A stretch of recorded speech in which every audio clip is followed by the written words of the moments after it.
The loss of a species is really, really hard to wrap your head around, but they're also individuals that we know.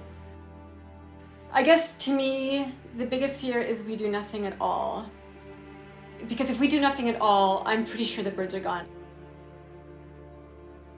The honeycreepers are a distinct Hawaiian family of birds that descended from a Eurasian rose finch. And these species diversified into more than 50 honeycreeper species in the Hawaiian honeycreeper family.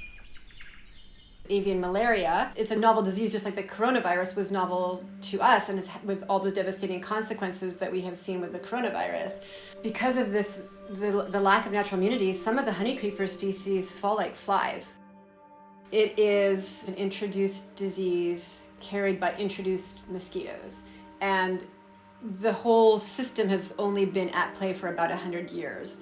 Mosquitoes were introduced in the 1800s with the traffic in the whaling era. And the birds are retreating. The endangered species are retreating into the heart of the island and the highest elevations. Neither mosquitoes nor the bacteria that causes avian malaria like cold temperatures. What we have seen and what the climate change models have predicted was that as the climate warmed, those warmer temperatures would just keep rising up and up and up the mountain. The birds, they would basically just be forced off the mountain by mosquitoes.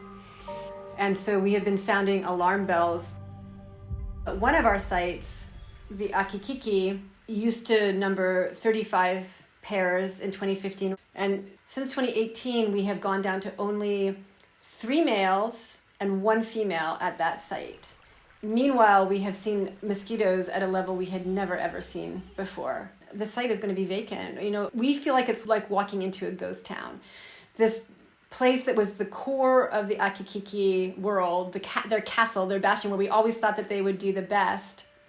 You walk in and it's empty streets.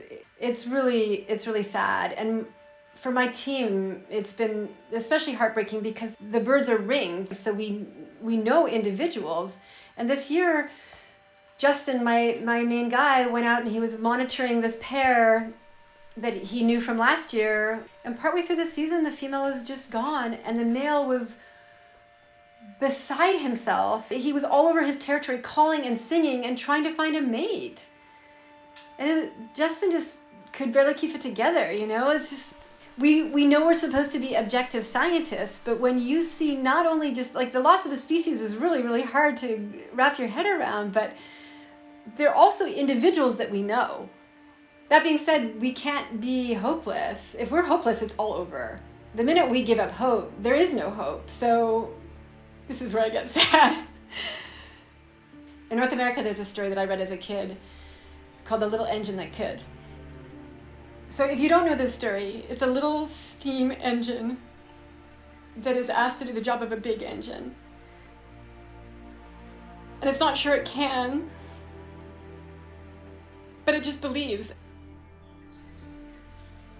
So if we don't think we can, where are we?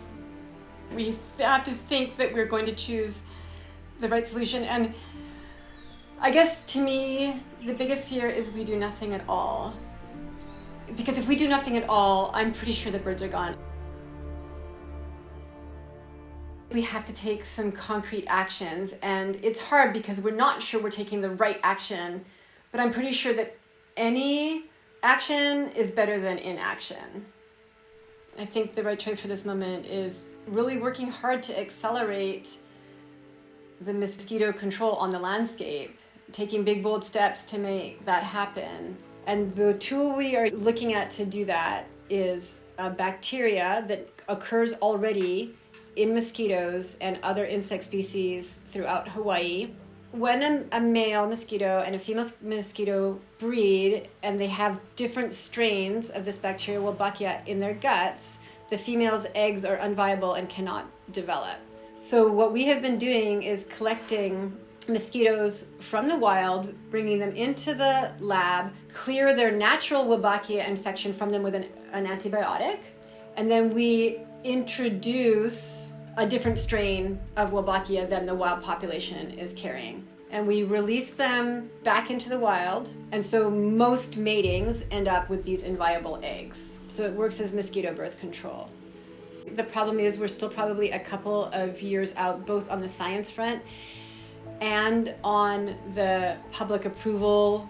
Endangered species are protected. It seems a bit ironic, but sometimes you also move more slowly to protect them, because you do have to make sure you're doing the exact right thing, and it's not always obvious what that exact right thing is.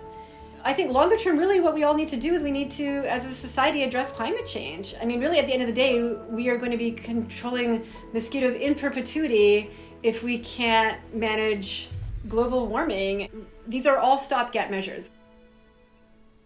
The Fish and Wildlife Service officially proposed to remove 23 species from the endangered species list. All the experts have had to finally admit that they are really gone and they are not coming back. So many species on that list were from Hawaii. There's a real commitment to make sure that we do not witness another round of extinctions, and so that my successor isn't reviewing 20 years from now a status document on the Akikiki and having to be like, yeah, we're really not going to see that bird again. Like, none of us want to be there. But also, as a scientist, I know how important they are to the whole health of the forest. Many of the honeycreepers that are remaining are insectivores, so they're always maintaining pest populations that would otherwise infect the trees and cause the trees' demise. The Eevee, one of the honeycreepers, a bright red one with a really long beak, is the main remaining pollinator left in the forest, so it ensures that all these fruiting shrubs and trees can continue to spread their pollen throughout the forest. And then the thrush, the puaiohi, also found only on Kauai, is responsible for dispersing fruit. And one of the things to understand about the Hawaiian Islands is how much rain we get. So if we don't have a healthy forest sopping up all the rain that's pounding down on the tops of these mountaintops, we have no water control. We have no water management. We have catastrophic flooding. We also have no filtration of water to provide drinking water and recharges of the aquifers. So the birds are essential to the whole proper functioning of the Hawaiian Islands. This is a call to action. This is depressing news, but again, we don't have time to wallow in despair. This just has to be like, okay, time to get going.